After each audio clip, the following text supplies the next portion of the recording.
Welcome to this journey through one of the most disturbing cases ever recorded in the history of the Ozark Mountains. Before we begin, I invite you to share in the comments where you are watching from, and also the exact time at which you are listening to this narration. We are deeply interested to know from which places, and at what times of day or night these documented accounts are being heard. In the autumn of 1895, when the Ozark Mountains were still largely an untamed wilderness, a settlement known as Hollow Creek ceased to exist overnight. The Eldridge clan, 17 souls in total, vanished without a trace. They left behind nothing but cold hearths and half-prepared meals. No bodies were ever discovered. No graves were ever dug. No explanation was ever confirmed. The disappearance of what became known as the Lost Hollow clan stands as one of the most perplexing mysteries in American frontier history. What you are about to hear is a compilation drawn from historical records, personal accounts, and official investigations that spanned over 7 decades. The documents referenced in this story were originally archived at the Missouri Historical Society until the year 1964. At that time, they were transferred to microfilm and later misplaced during a facility renovation. The following narrative has been pieced together from newspaper clippings, from private journal entries, and from recorded testimonies of those who dared to investigate the silence that fell upon Hollow Creek. The settlement itself existed in a narrow valley, situated between Mount Judea and Compton, in what is now Newton County, Arkansas. The place was accessible only by a treacherous mountain path that became completely impassable during the winter months. This isolation may explain why the disappearance went unreported for nearly 3 weeks.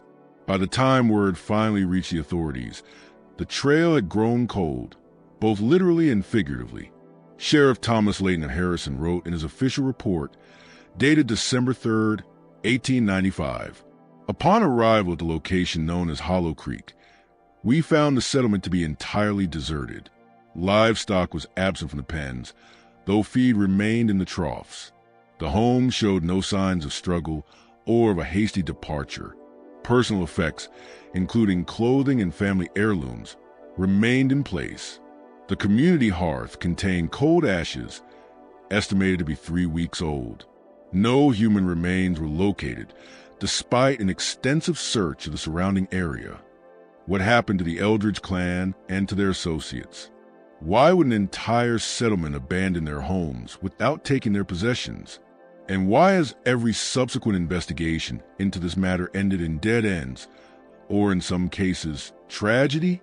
The story of Hollow Creek does not begin with its mysterious end. Instead, it begins with its origin. To understand what happened in those fateful days of October 1895, we must first understand who the Eldridges were and why they chose such profound isolation. The nearest neighbor is half a day's ride away. I feel a weight I have never experienced before. Jay spends much of his time exploring the hollow to the east of our camp. He returns carrying strange rocks and sketches I cannot understand. He says little about what he does there, but he seems more at peace than I have seen him since before the war. By the year 1875, the settlement had grown to include 3 cabins. Jeremiah and Rebecca had 4 children by then: Isaac, born in 1869, Martha, born in 1871, Samuel, born in 1873, and Ezekiel, born in 1875. Rebecca's sister Catherine and her husband William joined them in 1872, building a cabin approximately 50 yards from the main house. William's brother Thomas arrived in 1874 with his wife Eleanor. A letter from William to his parents in Tennessee, dated June 1873, provides some insight into the early settlement. The valley provides adequately, though not abundantly. Game is plentiful, and we have established modest crops of corn and beans. Jeremiah knows these mountains better than men who have lived here their entire lives. Though he had never set foot in the Ozarks before our arrival, he has a peculiar way about him, keeping detailed maps and spending days at a time in the hollow. He claims to be studying it for its unusual rock formations. The children are forbidden from playing there, which suits us fine, as the place has an unwelcoming atmosphere. By 1895, The settlement had expanded to 5 cabins arranged in a semicircle around a central clearing. The main house belonged to Jeremiah and Rebecca, who by then had 4 adult children, 3 of whom had spouses and children of their own. Isaac had married Sarah Collins, a woman from Harrison, whom he met during one of the settlement's frequent supply trips. They had 2 children, Joseph, age 4, and Ruth, age 2. Martha had married Richard Thornton, who had joined the settlement with his parents in 1888 after meeting Jeremiah on a trip to Springfield for supplies. They had 1 daughter, Elizabeth, age 7. Samuel remained unmarried, while Ezekiel, the youngest at 20, was described in Rebecca's journal as troubled in mind and spirit. The 5th cabin belonged to the senior Thorntons, Albert and Constance, who joined the settlement in 1888 with their 3 children, Richard, who later married Martha Eldridge, Victoria, and Benjamin. By 1895, Victoria had married Samuel Eldridge, though according to Rebecca's journal the match was more practical than passionate. Rebecca Eldridge kept a meticulous household journal that was discovered intact during the initial investigation. Her entries provide the most comprehensive record of daily life at Hollow Creek. The settlement was largely self-sufficient. They grew corn, beans, squash, and potatoes. They raised chickens and hogs, hunted deer and small game, and preserved food for the harsh winter months when the mountain path to Harrison became impassable. Rebecca's journal entries indicate that the settlement had established a routine that changed little over the years. Sundays were observed as a day of rest and religious observance, with Jeremiah leading the community in Bible readings and hymns. The nearest church was too distant to attend regularly, and no minister ever visited the remote settlement. The isolation was near complete and apparently deliberate. Her final entry, dated October 12, 1895, reads, "Frost came early this year. Samuel returned from the hunt with 2 deer, which should see us through until spring bartering. Ezekiel still troubled by the dreams. Martha says the children heard voices from the hollow again last night. Jeremiah insists it's just wind. I'm not so certain. The look in his eyes betrays his words. He knows more than he says. Jay has called for a family council tomorrow after Sunday reading. Says there's a matter that can no longer be delayed." This journal entry is particularly notable for its mention of voices from the hollow, a detail that will become significant in later investigations. The hollow in question was a limestone depression approximately half a mile east of the settlement, known locally as Echo Hollow due to its unusual acoustic properties. According to a surveyor's report from 1872, commissioned by the county to update property records, Echo Hollow was a near-perfect circular depression in the limestone bedrock, approximately 150 feet in diameter and 65 feet deep at its center point. The walls descend at a consistent angle of approximately 40 degrees.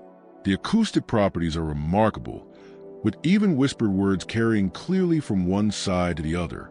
Local guides refuse to enter the depression, citing superstitious beliefs. The settlement's routine appeared unremarkable based on Rebecca's journal entries from months preceding the disappearance. They maintained their crops, prepared for winter, and engaged in the usual activities of frontier life.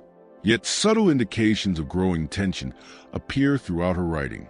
Increasingly frequent mentions of Ezekiel's night terrors begin in July 1895. References to unusual sounds from the direction of Echo Hollow appear with growing frequency from August onward. What disrupted this quiet existence?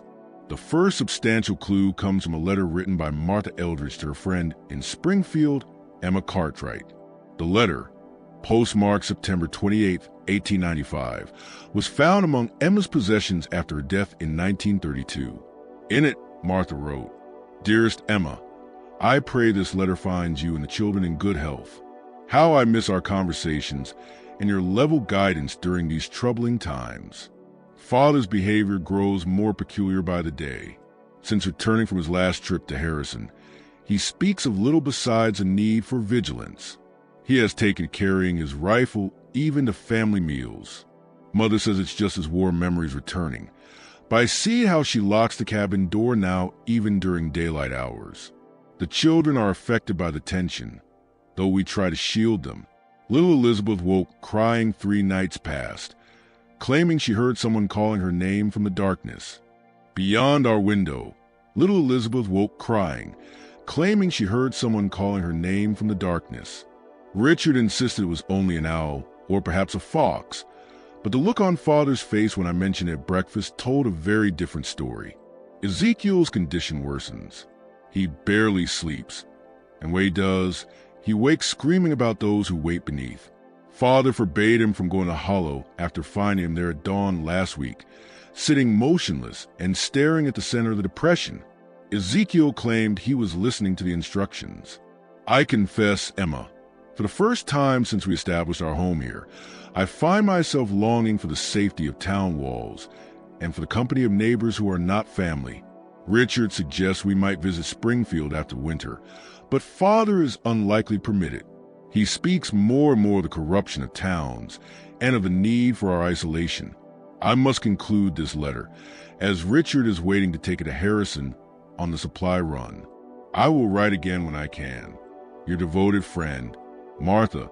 What happened during Jeremiah Eldridge's trip to Harrison in mid-September of 1895. Town records show he visited on September 14th to purchase supplies and sell furs. The proprietor of the general store, Harold McCreary, later told investigators that Eldridge seemed unusually agitated and purchased more ammunition than typical. McCreary also recalled Eldridge having a heated exchange with a stranger at the establishment, a well-dressed man whom locals did not recognize. According to McCreary's statement, preserved in Sheriff Layton's files, Mr. Eldridge came in around midday, as was his custom twice yearly. He conducted his usual business, trading furs for coffee, salt, ammunition, and other supplies they did not produce in their settlement. McCreary said, I noticed he requested twice the usual amount of rifle cartridges, which I commented upon. He replied something about better to have and not need. He seemed distracted, checking the door whenever someone entered. Near the end of his transaction, a gentleman entered whom I had never seen before. He was well-dressed, in city clothes, not local. This man took particular interest when he heard me address Mr. Eldridge by name. He approached and inquired whether Mr. Eldridge was from the settlement at Hollow Creek. When Eldridge confirmed this, the stranger asked specific questions about the limestone depression on his property. The conversation grew heated, though they kept their voices low. I could not hear most of it, but I distinctly heard the stranger say something like, the survey was quite clear about what was found. To which Eldridge replied, nothing was found because nothing was there to find. The stranger then said something about, the department still has an interest, which seemed to greatly disturb Eldridge. He left shortly after, earlier than his usual pattern of staying for a meal at the hotel. This stranger's identity remains unknown. Some speculated he might have been a Pinkerton detective or a federal agent investigating Civil War veterans with questionable pasts. Others suggested he could have been a land speculator interested in the valley where the Eldridges had settled. A more unusual theory, proposed years later by researcher James Thornton, was that the man represented a geological survey or a mining interest. Following Eldridge's return to Hollow Creek, the settlement's behavior changed. According to the sparse evidence available, Rebecca's journal notes increased hunting expeditions, the preservation of additional food stores, and the repair of cabin walls and roofs. These were all typical preparations for winter, but they were conducted with what she described as uncommon urgency. An entry from October 1st, 1895, reads, Jay called the men together today. They spoke in low voices by the edge of the clearing for nearly 2 hours. When Richard returned, he would tell me nothing of what was discussed, only that Father has concerns about strangers possibly coming to the valley before winter sets in. We are to keep the children close to the cabins at all times. The hollow is now forbidden to all. Then came October 12, 1895, the date of Rebecca's final journal entry, mentioning the family council plan for the following day. After this, the historical record falls silent until November 2nd, when Jacob Turner, A trapper from Jasper stumbled upon the abandoned settlement while seeking shelter from an early snowstorm. Turner's account, given to Sheriff Layton and preserved in the county records, describes a scene both mundane and deeply unsettling. I had been working my trap lines when the storm blew in earlier than expected.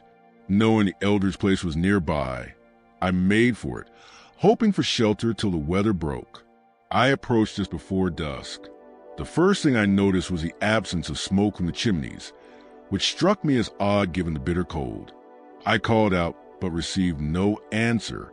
The cabin stood open to the elements, which no frontier family would permit, especially with winter coming on. Inside the main house, I found a table set for the evening meal, with food partially prepared but abandoned. A pot of stew had boiled dry on the hearth. In one corner, a child's doll sat propped against a rocking chair, as if waiting for its owner's return. A Bible lay open on a side table, a pair of reading spectacles folded neatly upon it. I checked each cabin in turn, finding similar scenes of ordinary life suddenly interrupted. In one, a half-mended shirt lay with needles still stuck in the fabric.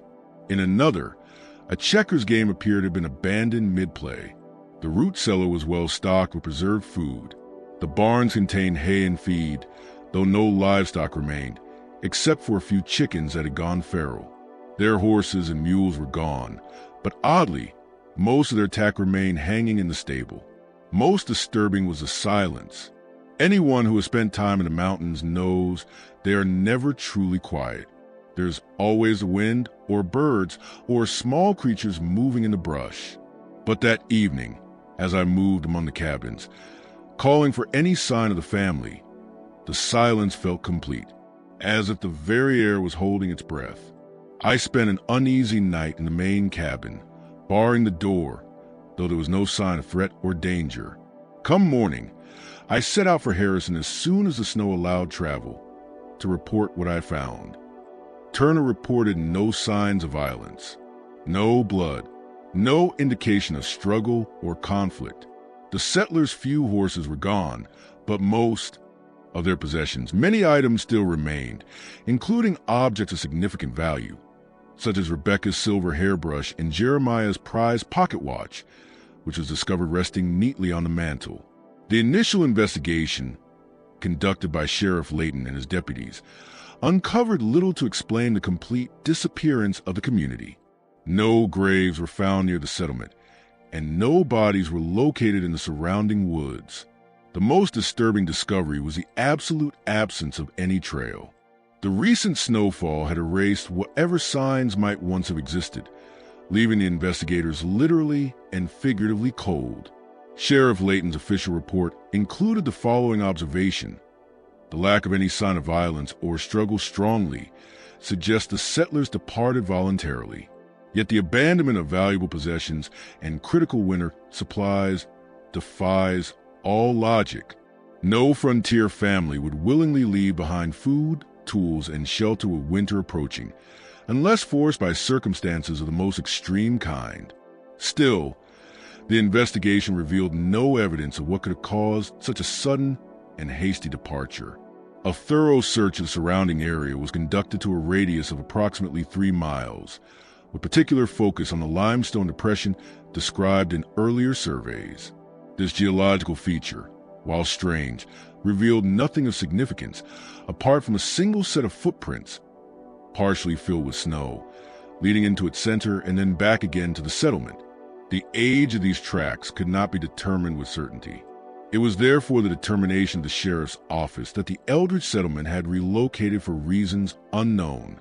With no clear evidence of crime, and with the harsh conditions of winter rapidly approaching, the investigation was suspended until new information could be uncovered. Local newspapers seized on the mystery with fascination. The Harrison Daily Times published a headline on November 10, 1895. Entire settlement vanishes without a trace.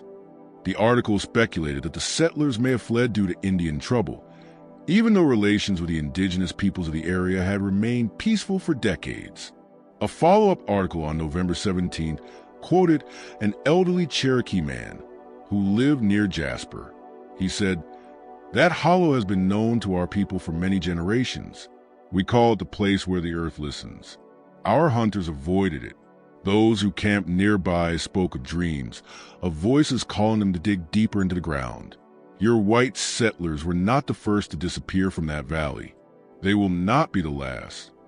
This testimony is especially significant, as it establishes that Echo Hollow carried a reputation long before European settlement in the region. Archaeological surveys conducted in the 1950s confirmed evidence of indigenous settlements dating back many centuries. However, they noted something peculiar: a complete absence of artifacts within several miles of Echo Hollow, despite the area being otherwise highly suitable for habitation. As winter tightened its grip on the Ozarks, the investigation ground to a halt.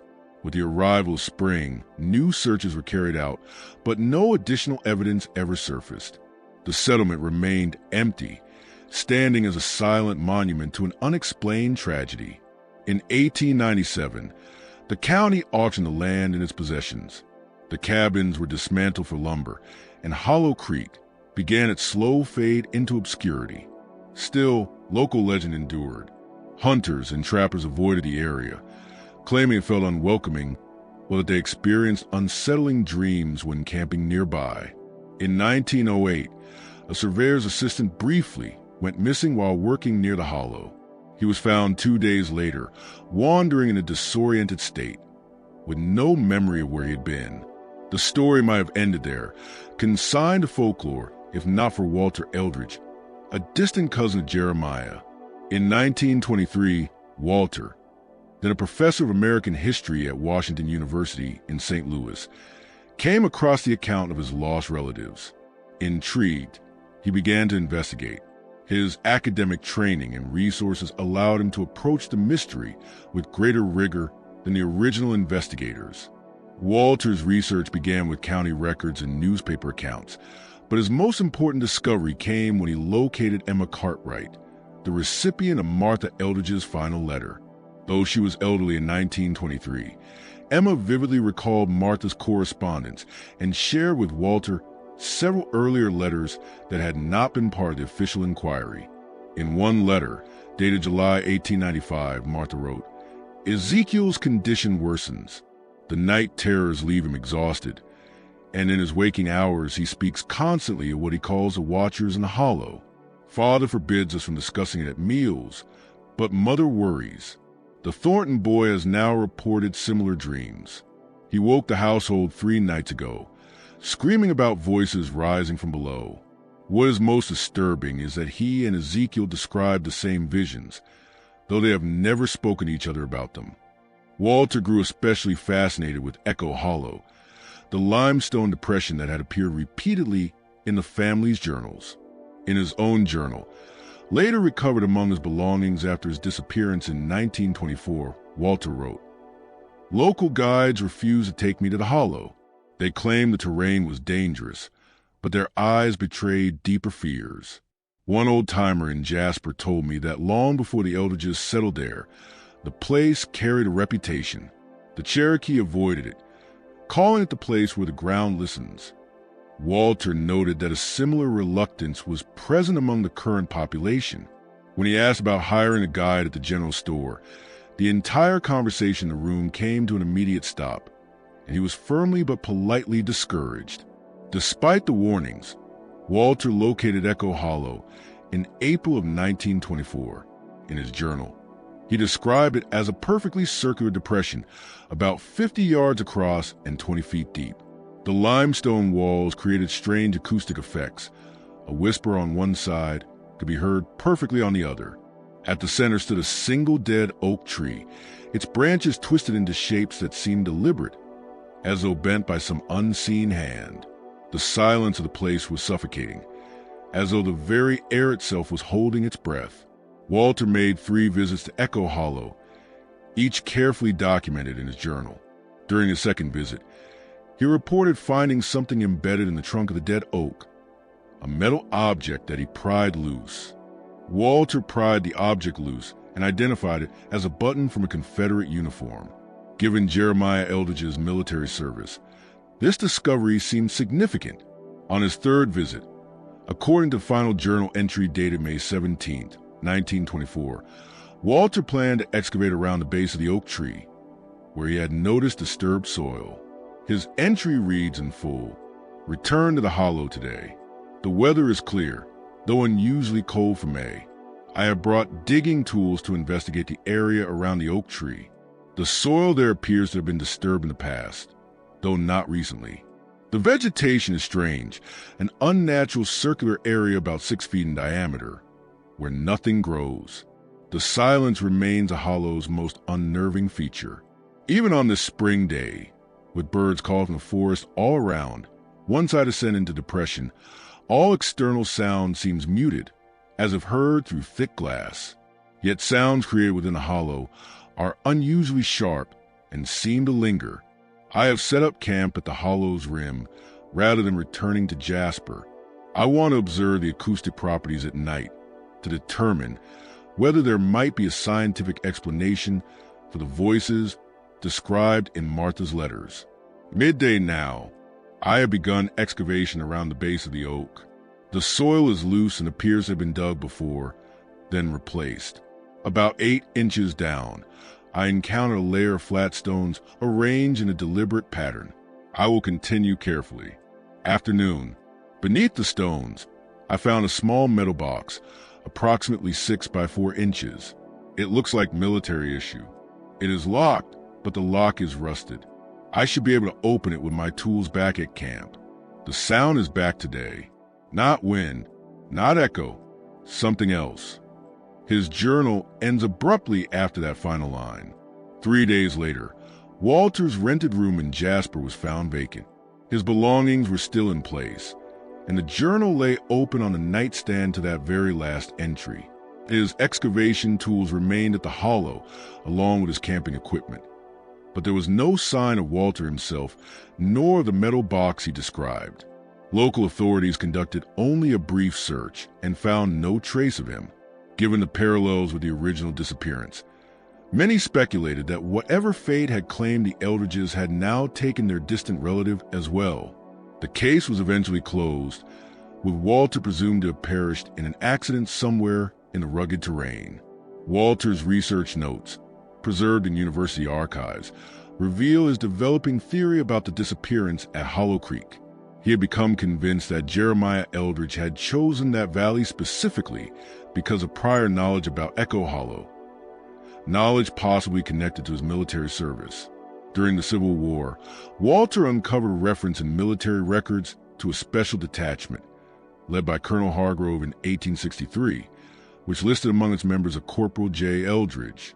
This detachment was sent to investigate unusual geological formations in Tennessee, formations that might yield minerals useful for Confederate war effort.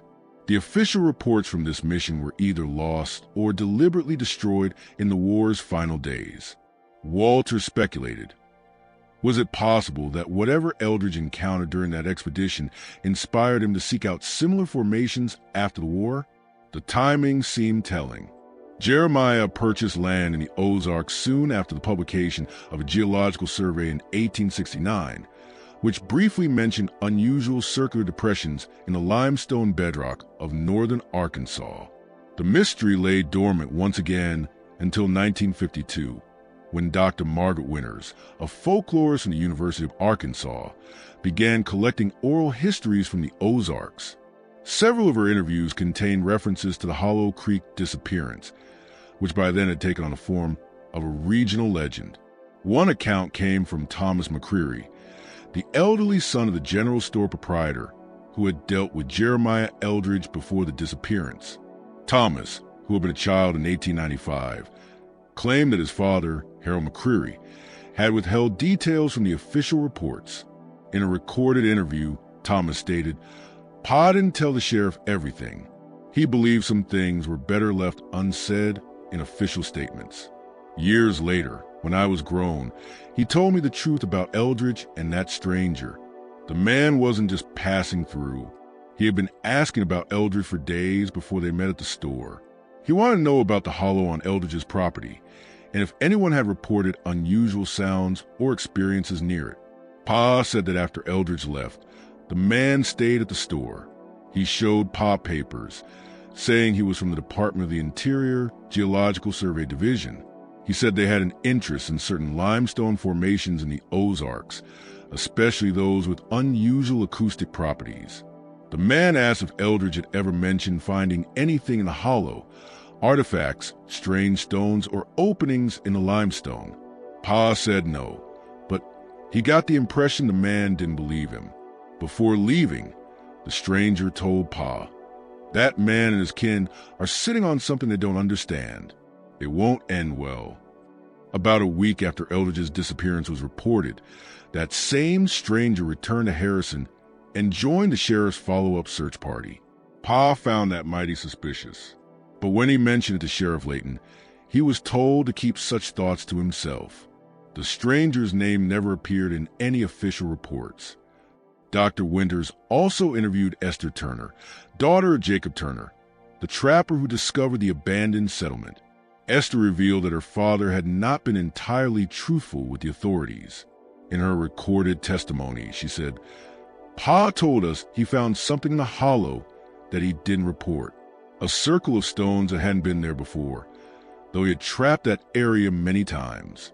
Inside the circle, the ground was disturbed, as if something had been buried and later dug up."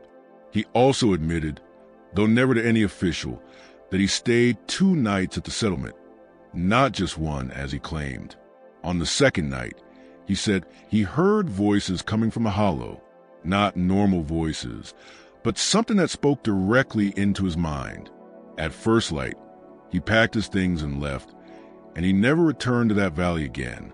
For years afterward, he would wake screaming from dreams of voices calling him back.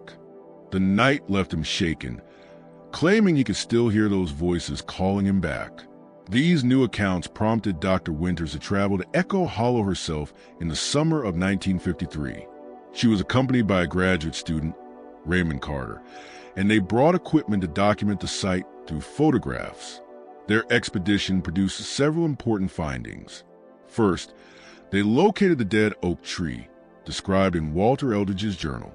By 1953, it had already fallen and was mostly decomposed. Around the tree's base, they discovered a small metal box. Inside were what appeared to be journal pages written in a cramped, hurried script. Much of the text had been destroyed by water damage, but few phrases were still legible. Among them were repeated references to those who watch from below and the voices that are not voices. Dr. Wintersfield's notes included her transcription of what fragments could be read. Arrived at the hollow as instructed, the formation matches the description from the Tennessee expedition. The acoustic properties are identical. Colonel H believes these formations are not natural, but constructed for a specific purpose. Voices become clearer at night. They speak of things buried deep, of knowledge from before. The same promises made at the Tennessee site. Colonel H insists we must continue. The excavation reached 30 feet below the surface today. The limestone gives way to a different material. Unlike any rock formation documented in geological literature, it absorbs sound completely, creating a sensation of pressure on the eardrums. 3 men refused to continue the excavation after the dreams began. Colonel H had them arrested for desertion. Even though we are no longer technically a military operation, the War Department officially disbanded our unit, but the colonel insists our work is vital to the Confederacy. We found the opening today. It extends downward at a sharp angle. The air emerging from it is cold, carrying the odor of metal and something organic, yet unfamiliar. Colonel H plans to descend tomorrow. Survivors regrouped at the rendezvous point. Only 5 of us remain. Colonel H is not among them. The expedition is officially terminated. We sealed the entrance as best we could and disguised the excavation site. We agreed that the location must never be rediscovered. Dreams persist despite distance from the site. The voices know my name now. They speak of future sites where their kind could be found. One is in the Ozark Range. I will investigate when the war ends to ensure it remains sealed. Some things must stay buried. The handwriting in these fragments was later compared to county records. Experts confirmed that it matched samples of Jeremiah Eldridge's script, suggesting these pages may have been part of a journal he kept during or after his Civil War service. If authentic, they indicate that Jeremiah had prior experience with geological formations similar to Echo Hollow, possibly during his unexplained absence from regular military duty in 1863 and 1864. Even more significantly, Dr. Winters and Carter discovered evidence of excavation along the eastern rim of the hollow. This was not recent work, but something that had been done many decades earlier, now overgrown with vegetation. Their photographs revealed the remnants of a shaft cut into the limestone, roughly 6 feet in diameter and of uncertain depth. In her field notes, Dr. Winters observed, "The hollow presents several geological anomalies that warrant further investigation. The limestone here does not match typical Ozark karst structures." Carter noted that the circular depression appears almost too perfect to be natural. The acoustic properties are remarkable. A whisper from one side carries perfectly to the other, while sound from outside the hollow grows muffled once you descend into it. Most disturbing is the sensation we both experienced independently while standing within the depression. It is a subtle but persistent feeling of being watched, despite the obvious absence of anyone else nearby. This aligns with Walter Eldridge's journal and with the fragments we recovered. Further investigation of the eastern rim revealed that the excavation site had been deliberately filled in and disguised long ago. The vegetation pattern suggested this was done decades earlier, possibly around the time of the Eldridge disappearance. Clearing away the overgrowth revealed a shaft lined with timber supports, badly decayed. Much of the opening was filled with debris, but the visible portion extended at least 12 feet down before turning sharply east toward the center of the hollow. Dr. Winters had planned a return expedition with university funding and proper archaeological equipment. Her official proposal, dated September 1953, outlined the use of ground-penetrating radar surveys and systematic excavation of the eastern rim. The department approved her plans for the following summer. But in December 1953, Dr. Winters abruptly withdrew her proposal. She took a sudden leave of absence from the university. When she returned 6 months later, she refused to discuss Hollow Creek or any of her findings. When Carter attempted to publish their preliminary results, Dr. Winters opposed it fiercely, even threatening legal action if he proceeded. Years later, a private letter from Carter to a colleague was discovered after his death in 1986. In it, he wrote, "Margaret returned from her second trip to the hollow a changed woman. She went back alone in November, against my objections, saying she needed to verify certain measurements before winter made the site inaccessible. She was gone for 3 days. When she returned to Fayetteville, she burned her field notes and photographs immediately. When I pressed her for an explanation, she only said that some things should remain buried and that she would not be responsible for what might follow if our findings were made public. I asked her directly what she had seen during that solitary visit. She refused to answer, but her hand shook as she lit a cigarette, and Margaret was not a woman who shook easily. The only detail she shared was that she had found evidence of recent activity at the shaft site, suggesting someone else had been excavating there. Most troubling of all was her demand that we destroy the journal fragments we had recovered. When I objected on academic grounds, she became uncharacteristically. She became emotional, telling him, "They're still there, Raymond. Whatever happened to the Eldridges, whatever happened to Walter, it is still there, waiting in the dark, and it knows we have been searching for it." Dr. Winters never published her collection of Ozark folklore. Instead, she requested that her recordings of interviews related to Hollow Creek be sealed in the university archives until 50 years after her death. She passed away in 1968, and her recordings were finally unsealed in 2018.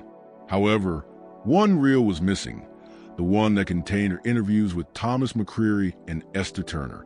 The final known chapter in the investigation of the lost Hollow Clan came in 1964.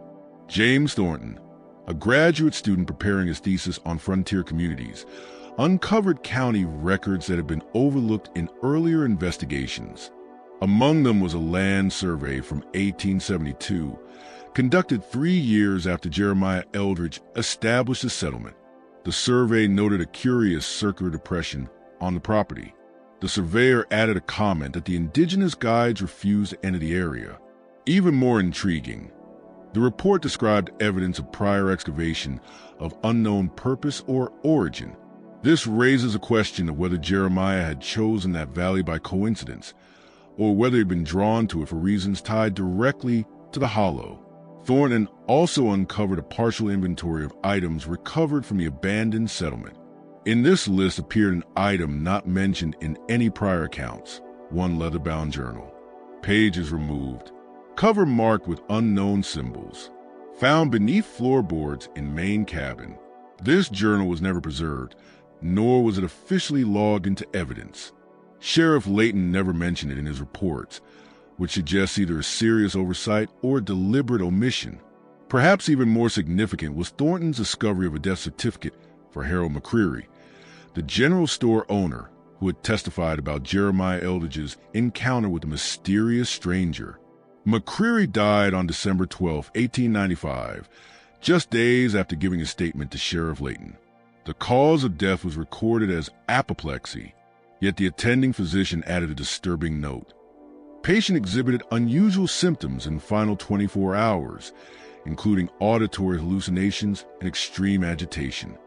Armed with these discoveries, Thornton traveled to Newton County in the spring of 1964.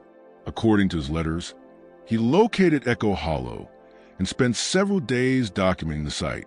In his final letter to his thesis advisor, dated June 12, 1964, Thornton wrote, "I have found something that may explain everything. A narrow crevice in the eastern wall, hidden behind vegetation. It extends deep into the limestone. I have secured climbing equipment and plan to explore it tomorrow. If my theory is correct, the Eldridges did not leave Hollow Creek. They went deeper into it." Thornton was reported missing 3 days later when he failed to return to his rented room in Jasper.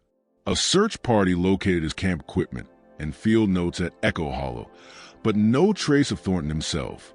The crevice he described was found, but investigators judged it too narrow for adult passage beyond a certain point. The search was abandoned after 1 week. Thornton's thesis, incomplete at the time of his disappearance, argued that the Eldridge settlement was not established by chance. He believed Jeremiah already knew of Echo Hollow's significance, perhaps due to his Civil War experiences or connections. The draft further suggested that the voices described in Rebecca's journal and Martha's letters might not have been imaginary. Perhaps they were the actual sounds of others already within the hollow, people unknown to the rest of the settlers.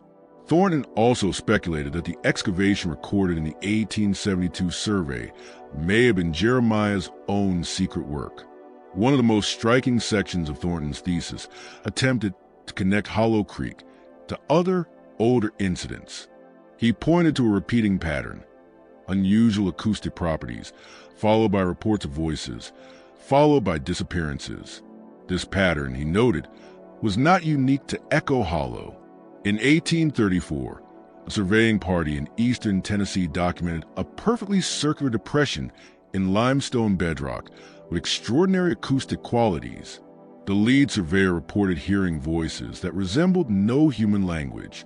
Soon after, 3 members of the team vanished while conducting measurements. The official report claimed desertion. In 1851, a small mining operation in southern Kentucky was abruptly abandoned. Workers reported hearing voices from the rock face. The mine's owner described unnatural limestone formations that produced bizarre echoes. The mine was shut down after 3 miners disappeared overnight, leaving all their belongings behind. Most relevant of all was an 1863 Confederate military expedition to eastern Tennessee. The site described their closely matched Jeremiah Eldridge's fragmentary journal. Official records confirmed that a special detachment commanded by Colonel Hargrove, and including Corporal Eldridge himself, was dispatched to investigate a site of strategic interest. Out of 12 men, only 5 returned. Military documents claimed the rest were lost to Union forces. But private letters from survivors told a different story, of something inside a hollow, of voices that drove men to madness. And then, like Walter Eldridge before him, and like the Lost Hollow clan before that, James Thornton vanished. His research materials were stored in the university archives until 1968. They were transferred to microfilm the following year, but during a reorganization in 1969, the microfilm disappeared. It has never been recovered, and so the mystery endures. The Lost Hollow clan remains unexplained. 17 people who, in 1895, vanished from a remote valley in the Ozarks, leaving behind no trace. Those who have investigated their fate over the decades have faced obstacles, silence, or in some cases, they themselves have disappeared. What remains are fragments, journal entries, letters, testimonies, and survey notes. They all hint at something beyond ordinary explanation, not supernatural, perhaps, but certainly outside common experience. There's the limestone hollow with its perfect acoustics and clear evidence of excavation. There are references to watchers and voices. There's the strange behavior of Jeremiah Eldridge after his encounter with mysterious stranger. And there's a disturbed soil that Jacob Turner discovered but never reported. Echo Hollow still exists, but it now lies within private property and is closed to public.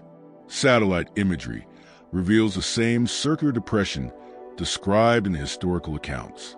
The surrounding forest has reclaimed the land where the settlement once stood.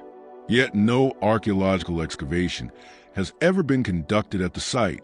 Perhaps the most disturbing part of the story is not what we know, but what has been systematically removed from the record.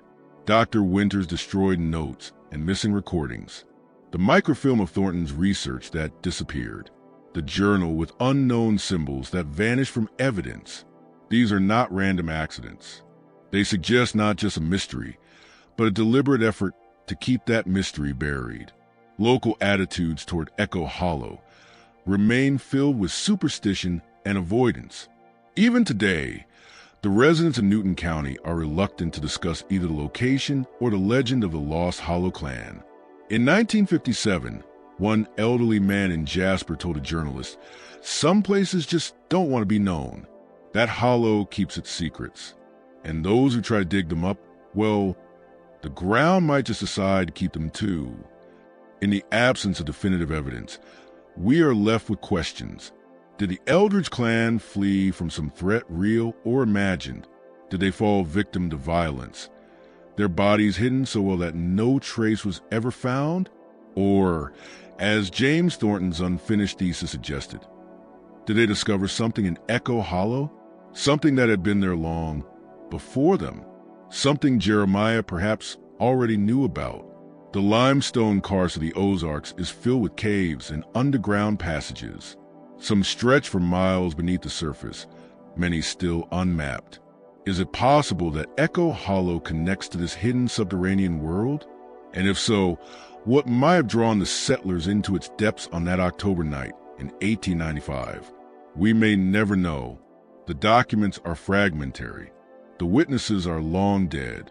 The physical evidence has been eroded by time. Every investigation has ended without resolution.